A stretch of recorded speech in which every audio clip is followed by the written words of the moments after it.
This episode's all about managing mental, physical, and social health. Stay tuned.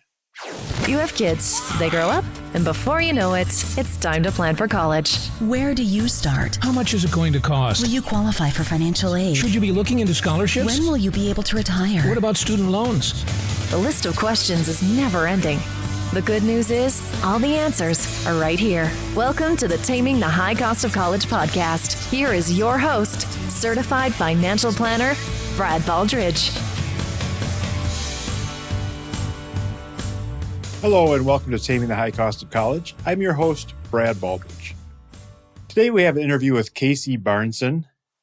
She is the author of the College Wellness Guide, a student's guide to managing mental, physical, and social health on campus. And we're going to talk a little bit about what the book is about and talk about managing mental, physical, and social health. There's a big push going on and lots more understanding about the whole process of managing health at school. And I think this book is a great tool for families to start understanding all the various aspects that they might need to deal with. As always, we have show notes available as well as links to the book on our website at tamingthehighcostofcollege.com. Let's go ahead and jump into the interview. Today we're talking with Casey Barneson. She's the author of the College Wellness Guide, and she's also a school counselor and college counselor in Beverly Hills. Welcome, Casey. Hi, Brad. Thank you so much for having me. All right. So obviously you wrote a book around college wellness, and can you tell us a little bit about your story and why you got involved in writing this book and kind of the backstory, so to speak? Yeah, absolutely. So I've been in the school space working as a school counselor and a college counselor for the past 10 years. And I've worked mostly in the public school system with students preparing for the college admission process and then connecting and traveling and seeing alumni at college campuses, all over the world, which is a really exciting industry to be in. But, very much as you can might be aware of, it can be a little bit stressful for students and for families, just navigating that entire space and preparing. So I worked with students grades 9 through 12, and then seen our alumni flourish and go on after graduation. So in the number of years that I've worked, it's been really fun for me and also really interesting for me to see the dynamics of students and families preparing for college, and then ultimately what defines success once they get to college. And that's something that always is a component to me that I find really fascinating and really important as counselors preparing our students to be successful when they graduate. So the book was really born during the pandemic, but it was born with this idea that our students are researching and looking at colleges and applying to colleges, for reasons such as that it's a top major, it's a great program, and it's a phenomenal institution, but really making this large life decision on factors that can be very anxious or just externally focused and driven. And my goal was to help students take a step back and really think about the types of institutions that would be really good fits for them, so that when they get to that phenomenal institution, they're supported and ideally in a safe space to where they can be challenged to take risks and create new experiences, but also feel supported. So I started, and I do work at a school, so you might hear the bell ringing in the background. So I started, kind of researching this topic, and I was fortunate enough to work with Rob Franek, the editor-in-chief with Princeton Review, in collaborating and coming up with this idea to publish this book, the College Wellness Guide, a guide to managing mental, physical, and social health on campus. Right.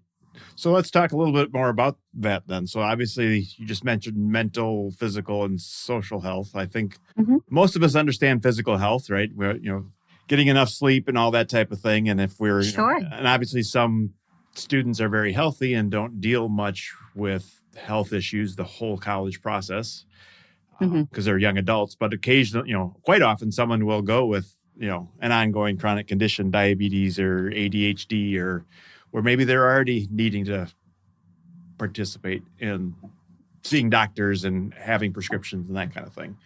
But then you also mentioned mental and social health. Yeah. So can you expand on those two ideas a little bit more? I think those might be a little unique and new for parents. Sure, absolutely. Mental health is not necessarily a buzzword, but mental health and its awareness is becoming more and more prevalent. And that's incredibly wonderful for our students. And it's great that we're having these conversations and providing resources. But there also is this larger component of wellness. So in discussing what topics to implement in the book or what topics to bring to the forefront of students and parents, the umbrella of wellness really spoke loud. It was really the appropriate fit for mental health, for physical and social health, because really we're talking about our students going on and living, essentially 4 years on a college campus. And with that, you will run across needs for self-care and getting sleep and healthy exercise and diets and creating communities and social communities with like-minded individuals so our kids feel connected and supported, but also being a part of healthy conversations with students who aren't within like-minded communities.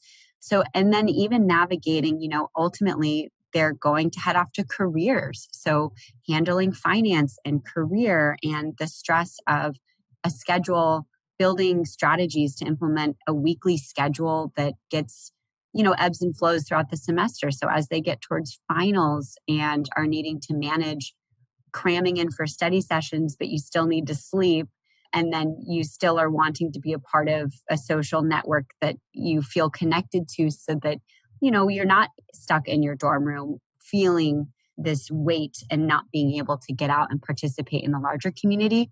And that's really what we navigate as adults in life is all of these wellness spaces. So, it's really starting that conversation with our students while they're in this pivotal time in college. Right. Absolutely. So can you tell us a little bit more about like who should be reading the book, and is it full of like strategies and tactics or research, or what would we find if we actually read the book?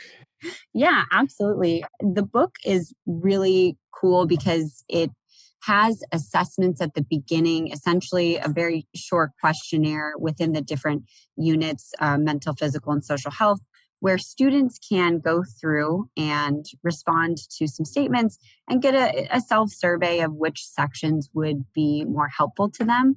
Within each of the chapters, there's exercises and little fill in the blanks that help students create goals or complete, tasks just to help them hone in on the idea. The book itself, I would say students who are in college can really utilize that. They're having the experience, they can walk through the assessments, they can do this in real time.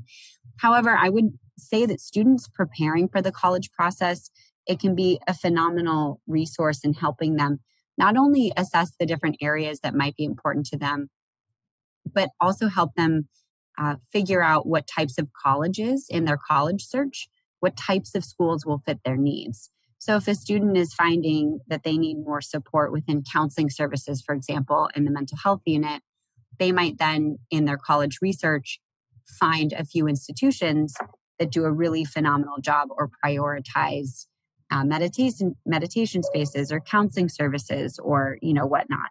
So student-driven book. And of course, with all of our student-driven books, it's helpful for parents to pick it up and read because I think it's a really good perspective to get a window into what students are experiencing. At the beginning of the chapters, there are, 3 kind of scenario vignettes that help paint a picture of a student who might be, dealing with a mental, physical, or social health component, whether that's lack of sleep or anxiety or depression. So it kind of helps set a framework for really students, parents, counselors in the college space. Okay. So I guess as a parent, again, sometimes we feel like things are just going fine. And then we get that call 8 weeks into the semester with a student that's, maybe struggling in a class or two or all of the classes or, needing to come home or wanting to come home. And sometimes they're just homesick. And sometimes it's truly an issue that, they need some help, or it might be an actual emergency. How do Sure. parents understand and, those different options and how things kind of fit together, especially parents that, maybe, didn't go to college or went to college a long time ago when we didn't really talk about most of this stuff? Yeah, absolutely. There's healthy amounts of stress and anxiety that a student and adults and us as individuals will face on a day-to-day basis, but it's a matter of when and how much is too much, and helping students identify the tools to be able to ask and know if their stress or anxiety is something beyond what they can control. So part of us preparing our students to go to college is empowering them to know the resources. So similar if they're in high school and they're having an issue with their teacher, they're having trouble with a friend, and and on some level, parents, we will interject, but there is a moment where we instill these tools to help our students advocate for themselves, which ultimately will provide them with more confidence, maturity, and growth and resilience, so that when they deal with those bigger items, later on in life, they feel comfortable and confident. I don't know if I mentioned this before, it may be worth mentioning, but a recent survey of over 500 colleges and universities was done by the Association for University and College Counseling Center directors. And they found that anxiety is the biggest concern among students seeking services at college campuses, followed by depression, family concerns, relationship problems, and academic performance.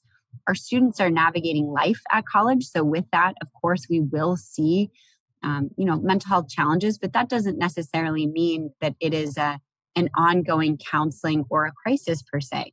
It can simply mean helping our students figure out, if they've stacked too much on their schedule and they're feeling a lot of anxiety, is there a counselor, is there a tutoring center or an advisor that can help them pull back and feel comfortable managing their workload and their work-life balance? Right. Absolutely.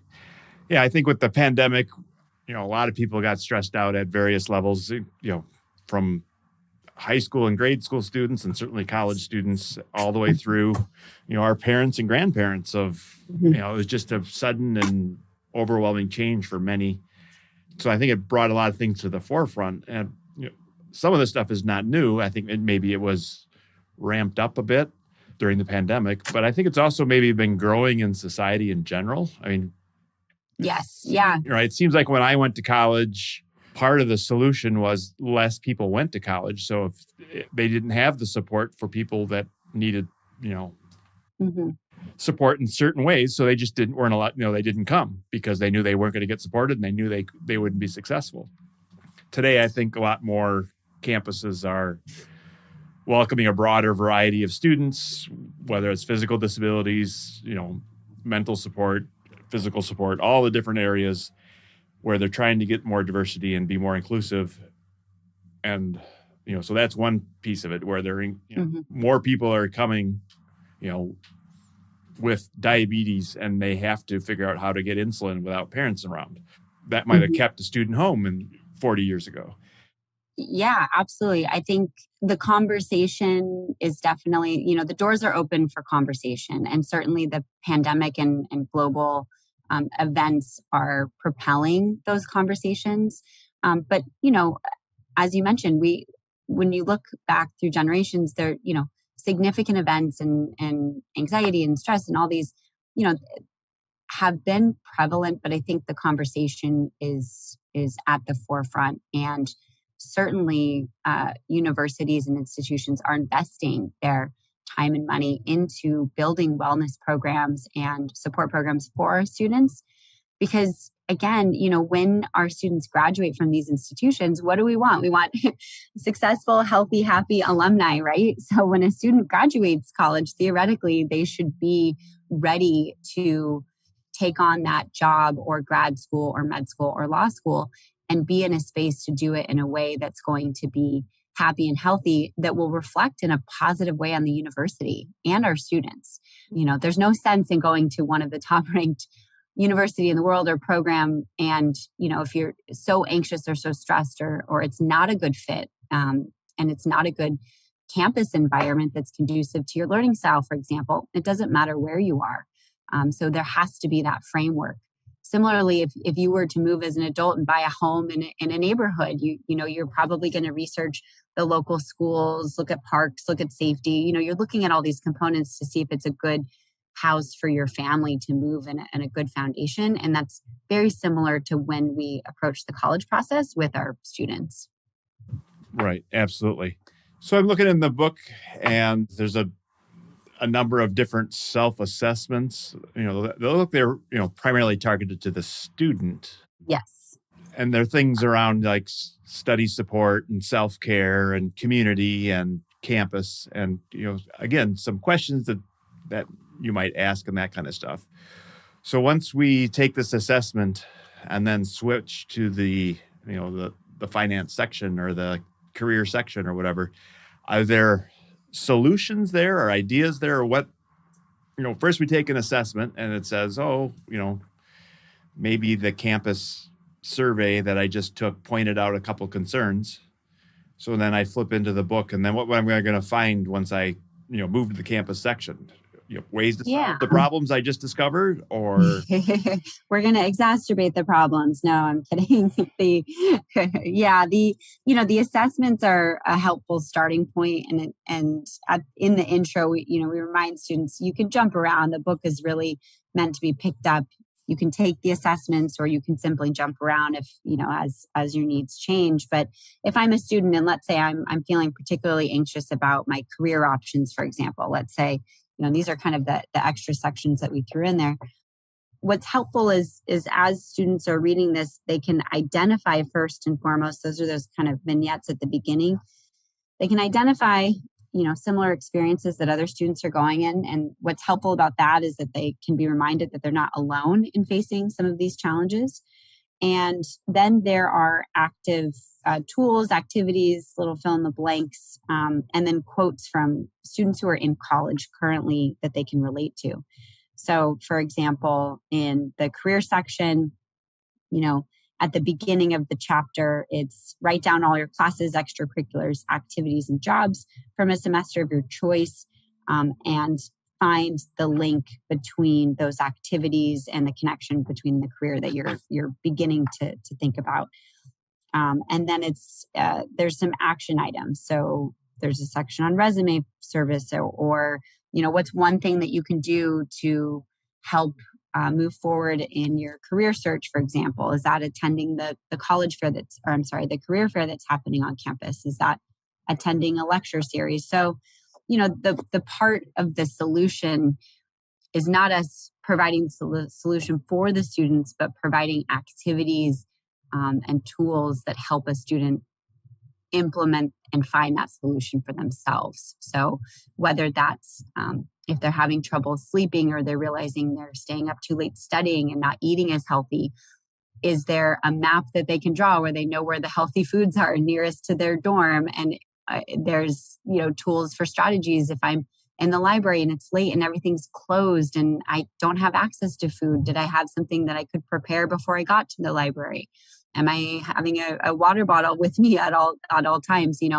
They seem simple and they seem small, but these are all daily habits, daily wellness habits that really, when you're piling on finals and you're far from home and you're meeting, your peers for the first time and trying to build a community, lack of sleep and food and all those things can really steamroll. Right. Absolutely. And I think as a parent, we see this, as we're raising our kids, where sometimes kids will, ignore a problem or just live with a problem or whatever it might be until you start, coaching them through it a little bit sometimes. Like, what, you were late for school 4 times this week. Why is that? Well, whatever, right? It's like, well, how, do you think we should change it? Yes. Well, what have you done to change it? Nothing. Yeah. And that's it. The one word answer, nothing. I'm fine. But, eventually we send our children off to school, and hopefully they can start doing some self-assessment and self-awareness, and because mom and dad aren't necessarily going to be there to ask the questions. So I think that's some of what's in this book would be good for parents to, kind of learn about there's a number of different issues that going off to college demonstrates. One is colleges are big places with lots of services and stuff to do and all kinds of things. But you got to spend the time and effort to explore what's available and take advantage of it. A lot of times you're paying for it, so you should take advantage of it. Things like, Yes. alumni and career centers and mental health centers and exercise Gym facilities. classes, facilities, tutoring services, resume, just the list is on and on that where a lot of people in my generation, as we're starting to think about it, going, well, wow, I wonder if that was there when I was there, because I didn't even think to look. And then, absolutely. Then there's other issues around, knowing and understanding, what's going to work for me. If I have, one of my kids is a lighter sleeper and has to work at sleeping. I can't really relate to that. If I want to sleep, I close my eyes and go to sleep. I mean, Yeah, you bring up a good point too, parent. With each child, there's different needs, there's different interests, there's different needs, and colleges are very much set up in that way too. A large university may be perfect for one student, while a small liberal arts will be phenomenal for the other child. And so it's, each student's unique, and as a parent, you see the differences with your kids, and not to say that you're sending them off and here you go, just go to the counseling center if you need help, because students may need a little encouragement and being proactive about opening this conversation of what colleges have. And then also, I think it's helpful for parents when you have a sense of a parent community, because when your kids are off and you've created a boundary, perhaps not to call every single day, or maybe every hour of the day, that can be hard as a parent to then just relinquish, send your child off to college, especially, it's your student, you're invested in all, it's your child. So I think having a parent community, similar friends or peers, of parents with students on that campus, so that you feel you have a voice in this as well. Right. Exactly. So a lot of my listeners are going to be parents of high school kids that are just exploring, somewhere in the college process. Maybe they've got a senior and they're wrapping things up, or maybe they got a sophomore or even younger and they're just getting into the process. So what are some things that you feel families should be doing, maybe even in high school? I always use, or not always, but I bring up the example sometimes of, I had a college roommate that didn't really understand how to do laundry, and he literally folded all his clothes wet and put it in the drawer and said, "Oh, they'll probably dry." And we had to tease him pretty hard to get him to take it out and put it in the dryer, but teasing did ensue for sure. And that, so obviously, what's the moral of that story? Well, maybe your student needs to learn how laundry works before you send them off, because they may be in charge of it someday.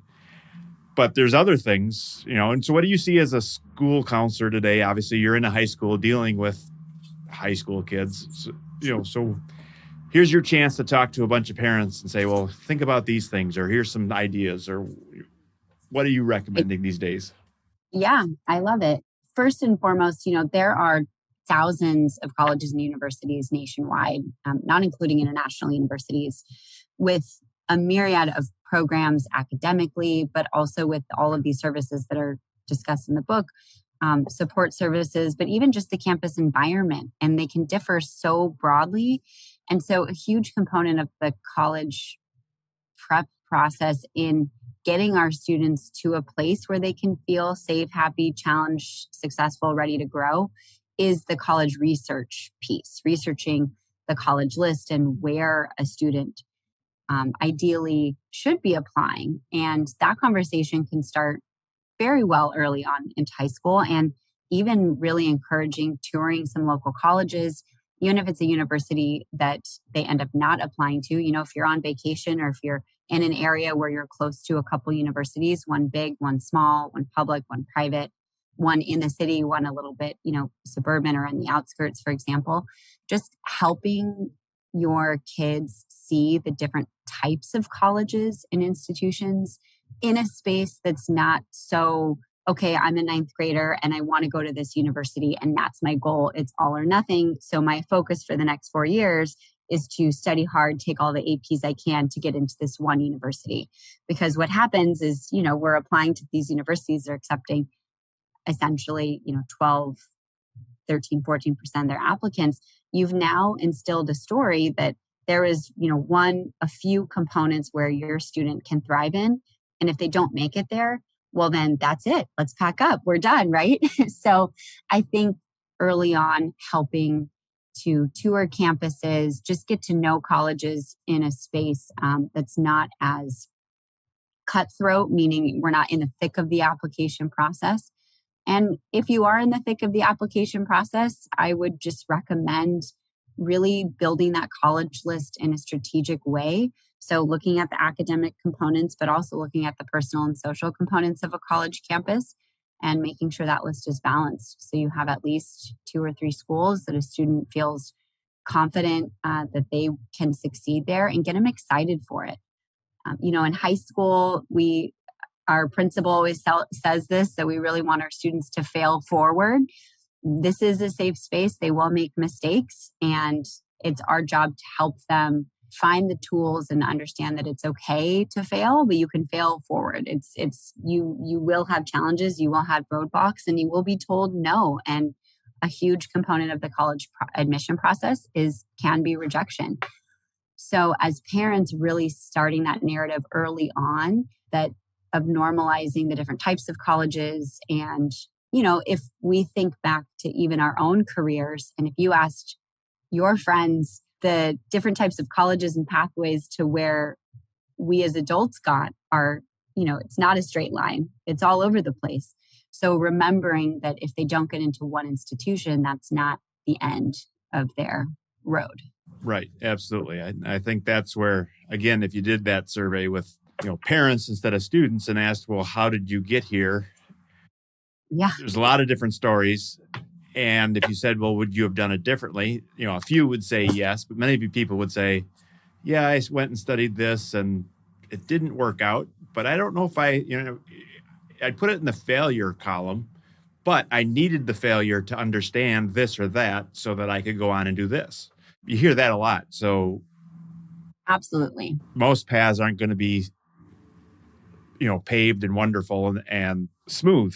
And again, we're, as parents, we're hoping to minimize the bumps to some extent, but we also have to remember that bumps are a learning opportunity that, unless you plan on being around your student for the rest of their lives, they're going to have to learn eventually how to self-advocate and drive their own life at some point.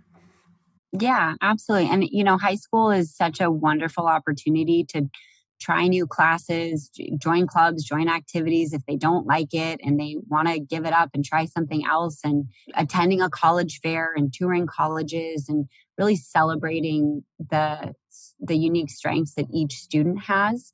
We have so many phenomenal institutions, art institutes, again, large, public state universities, honors programs, small liberal arts school. Like there's so many opportunities for our students to thrive that our job is to educate them and celebrate them and get them to those options rather than, set up a limited amount of options at the end of the road, I guess. Right. Absolutely. All right. Well, it was a great learning experience. I appreciate you putting the hard work in to actually write a book. That's a crazy, overwhelming idea to me. But thank you. If people want to learn more, how can they find you, or you have websites or social? Or yeah, absolutely. Get in touch? So I can be found on my website, barnesoncounseling.com. I have an Instagram at College Counselor Barneson, and the book can be found really anywhere: Amazon, Penguin Random House, on Princeton Review, and then, wherever books are sold, right. I guess. Exactly. So it's called The College Wellness Guide, and it's out there in Amazon for sure. I'm looking at it right now. And we do appreciate it, and let's stay in touch. Thank you so much for having me. Thank you. All right. That was a great interview with Casey. If you're interested in the book, I would recommend you get out there and pick one up. It is useful for both your student and for parents that are trying to organize things and understand how mental, physical, and social health play a factor in the overall college process. That's all we have for you today. We look forward to talking to you next week. Thank you for listening to the Taming the High Cost of College podcast. Now it's time for you to take action. Head to tamingthehighcostofcollege.com for show notes, bonus content, and to leave feedback for Brad. The next step on your college journey starts now. Brad Baldridge is a registered representative of Cambridge Investment Research and an investment advisor representative of Cambridge Investment Research Advisors, a registered investment advisor. Securities are offered through Cambridge Investment Research Incorporated, a broker-dealer and member of FINRA and SIPC. Brad owns two companies, Baldridge Wealth Management and Baldridge College Solutions. The Baldridge companies are not affiliated with Cambridge Investment Research.